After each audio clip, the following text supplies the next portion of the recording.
公元1096年，战神阿卡丽带领基督教发动了十字军东征，试图夺回被穆斯林占领的圣地耶路撒冷。也就在此时，红光出现，一个自带主角光环的男人传送到了战场。看到他的神操作，众人停止了厮杀。可就在众人下巴还没有合拢时，红光再次出现，魔龙也被传送到了这里。很明显，魔龙是冲着男人来的。在强大的力量面前，男人如玩具一样被戏耍。幸亏他自带回血技能，才没有英年早逝。被动中，男人看准时机，利用手中的圣环一招斩下了魔龙的狗头。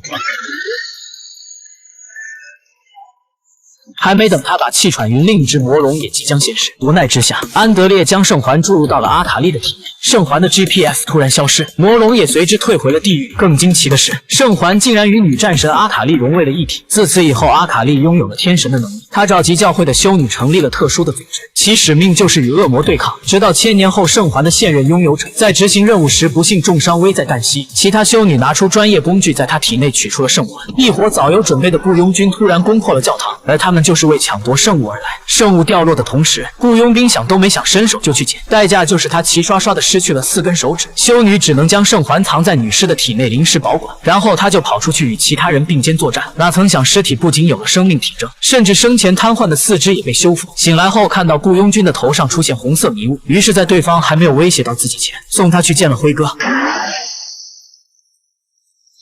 这些诡异的经历可把艾娃吓坏了，恨不得再长出2条腿赶紧离开。战事平息后，神父文森特赶来，他知道任务的失败是因为对方使用了圣环使者的克星神速，不过好在圣物并没有丢，结果下一秒就发现冰冷的尸体竟不见了。历代圣环的继承者都是活人，像这样死而复生的还是第一次见。文森特觉得他就是上帝指定的天选之人，圣环是天堂和地狱都在抢夺的圣物，所以必须马上找到艾娃才行。而逃出去的艾娃漫无目的的在街上闲逛，突然他再次看到了红色迷雾的出现。不过艾娃的内心明明不想跟过去，可身体却不听使唤的继续前往。与此同时，远在千里之外的摩洛哥科技公司发现了十字军东征时期的盾牌，领队的博士自信满满，他相信有了他这次的实验一定会成功。反观教会这边，正在给上一任修女战士整理遗体，工作人员却仿佛听到了奇怪的声音。转眼间，一双带着火星子的牛蹄出没，其实魔龙就是来拿修女身上的圣环的，只可惜网速迟钝来晚了。